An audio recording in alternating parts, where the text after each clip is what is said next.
আসসালামু আলাইকুম। প্রেগন্যান্সি মানে কি সারাদিন বিছানায় শুয়ে থাকা? এই প্রশ্নটা কিন্তু প্রায় সময়ই আমাদেরকে মায়েরা করে থাকেন। আসলে সত্যটা কি?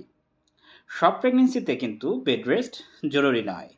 যদি প্রেগন্যান্সি স্বাভাবিক হয়, রক্তপাত না থাকে, প্রেশার এবং সুগার নরমাল থাকে, তাহলে হালকা হাঁটাচলা, স্বাভাবিক চলাফেরা করা কিন্তু উপকারী।